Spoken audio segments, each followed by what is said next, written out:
Oh, hi. Welcome back.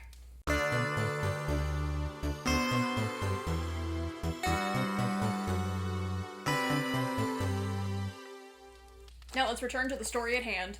So far on TJLC Advent, we've covered riveting topics such as Sherlock being gay. And today, on the 11th day of John Locke, Moftus gives to us, Sherlock is gay too. This time it's personal. And now here's Char with more.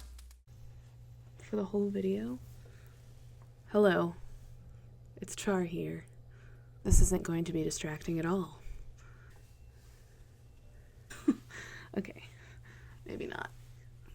What's up, everyone? It's Char here. 'Tis the season for celebrations of many sorts, and while we're all prepping for the big gay celebration we've been waiting nearly 7 long, agonizing, painful years for, I figured I'd take some time to celebrate what has already come to pass, namely this current BBC adaptation of Sherlock Holmes.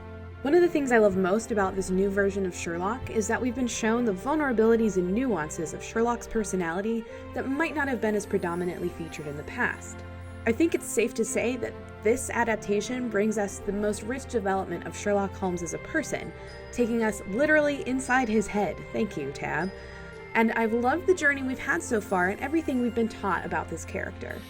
There are many reasons why Sherlock Holmes is one of the most popular fictional characters of the last century. There's a lot to love. One of the things I love most about this Sherlock, though, and in fact, one of the things I relate to the most, is that he's a huge unapologetic nerd, and he's also very gay. I really appreciate the way Sherlock shows his love, and the things he does are unbelievably romantic, and delivered in only a way that Sherlock can provide. So today I thought I'd take a look back and just revisit some of my personal favorite moments of Sherlock being a hopeless romantic and super gay.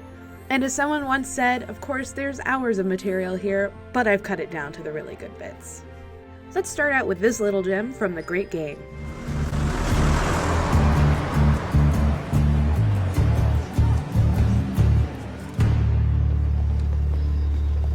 Beautiful, isn't it?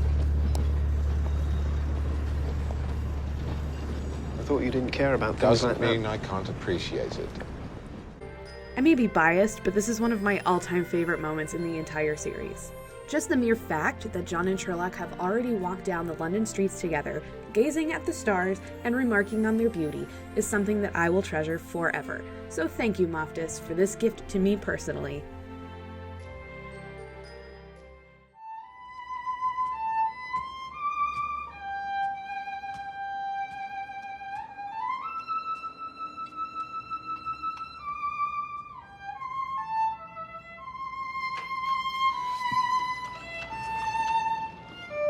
Shut up, Mrs. Hudson. I haven't said a word.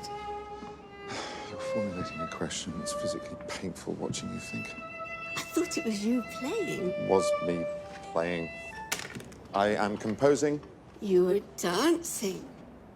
I was road testing. You what? Why are you here? Here we see Sherlock in the midst of his heartbreak for John's impending wedding, but that's not going to stop Sherlock from putting every ounce of love he has into that waltz for John. Let alone the fact that he's likely remembering the times he spent in that flat teaching John how to waltz. This is the closest we get to see of those moments, of what were undoubtedly extremely intimate moments between them, and now Sherlock is clinging to that memory. Blessed tragic romantic. You'll have your waltz soon enough. I do believe Sherlock is an out gay man. Sherlock never denies his gayness, and boy oh boy does it shine in his deductions here. Gay. Sorry, what? Nothing, hey. Hey. With that level of personal grooming? No, tinted eyelashes, clear signs of touring cream around the frown lines, those tired crabber's eyes. Then there's his underwear.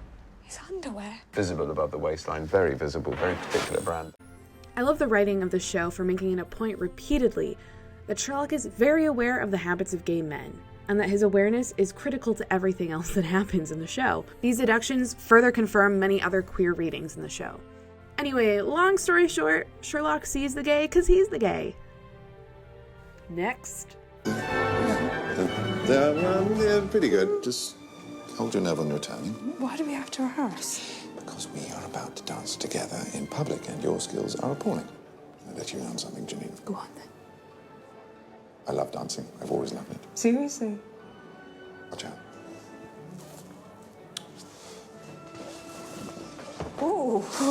It really comes up in crime work, but, I live in hope of the right case. This kid is brimming with romantic whims. He loves dancing. He loves dancing with other people. He loves showing people how much he loves dancing. And for the love of God, I hope we get another dancing moment soon, this time with John, as author God intended. Just look at how happy he is doing a little spin. Let this cold, emotionless sociopath dance, people! Next up.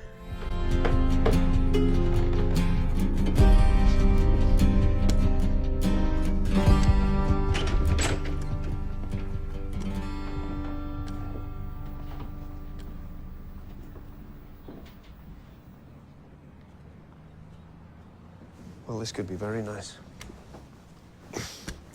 Very nice indeed. Yes. Yes, I think so. My thoughts precisely. So I went straight ahead and moved in. Rubbish cleaned out. Oh. So this is all... Well, obviously I can straighten things up a bit. It's a skull. Friend of mine. When I say friend. Come on! How hard did he fall for John right away? It's a tiny moment, but again resonates. He cares so much already. Which reminds me... That was ridiculous. That was the most ridiculous thing I've ever done. And you invaded Afghanistan. That wasn't just me. Why would that...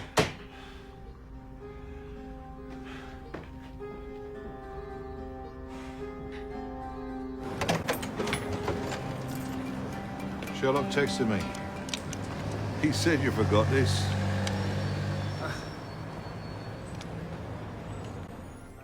The look on his face in this moment speaks volumes. Not only do we get one of those rare, genuine Sherlock smiles, the majority of which are caused by John and John alone, but already we see this sociopath front is a farce. He cares so damn much. Next. No! Not you! Not you! You. It's always you. John Watson, you keep me right. Stop, please tell me what is more romantic than this. Thanks for showing us that it's your gay love that gets you through everything. That John is your inner voice that gives you strength. Subtextually, I also love how meaningful this phrase is. We know the dark mirror of Moriarty being his weakness and John being his inner strength, but there's just something beautiful about hearing Sherlock say it out loud in front of everyone. This might actually be my favorite line in the entire series. It just sums it all up so beautifully. And lest we forget, Stag Night. Where do I even start?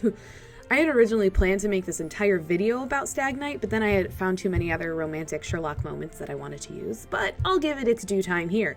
Let's start from the beginning, shall we? Vitruvian John. Taking the time to calculate both their ideal alcohol intake and measuring so they can both have as good of a time as scientifically possible. Those glorious gay graduated cylinders. Buzzden still keeping track. Like, honestly, did he program an app to calculate someone's blood alcohol level using alcohol intake and volume of urine output?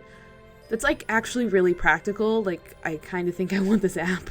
Anyway, let's continue. Basically spooning on the stairs. This moment with the lips. Don't tell me he didn't know exactly what he was doing. Which, of course, is followed directly by the knee grope. Hello. I don't mind. I'm you, aren't I? The gay swooshing, the ass waving around in the air. I'm talking too fast. Stag Night started as a romantic gesture and ended gayer than anyone could have ever anticipated. Stag Night was an art. Stag Night was a gift. Stag Night is everything to me. Thank you. Thank you for Stag Night. Thank you for Stag Night. This is a message directly to Stephen Moffat and Mark Gatiss. Thank you for Stag Night. Thank you. And here's just one big general shout out to 2 entire episodes where Sherlock truly shows his cards. The Sign of 3 and The Abominable Bride. Shout out to His Last Vow and basically literally every other episode of the show. But The Sign of 3 and Tab in particular, at least for me, give us Sherlock's point of view and really drive home everything he's about and just how deep he's fallen for Dr. Watson. Both these episodes are kind of devoted to showing that Sherlock is definitely not a sociopath, that he's extremely empathetic, and that he's still working on some things, but he's also no longer in denial of just how deeply he loves John. This has been a non-exhaustive list of why Sherlock is so full of love. Don't worry, I won't go into Reichenbach Fall and how he literally flung himself from a building to save John's life in a grand, sweeping, romantic gesture. I'm trying to keep this list happy. I'm sure I missed some, so feel free to message me with your favorite, if you wish. To deny that Sherlock is soft and absolutely full of love is to deny this entire work of art of a series completely. And in this joyous time of year, I'm glad to join with all of you to celebrate the gayest Holmes there has ever been, and may he only get gayer. So, cheers, and happy John Locke Christmas. Thank you very much, Char. With that, we only have 21 days left until Series 4. That is, that's 3 weeks, folks. That's really short. This is okay. Panic? Don't panic. Hey, the whole point of this is not to panic. It's okay.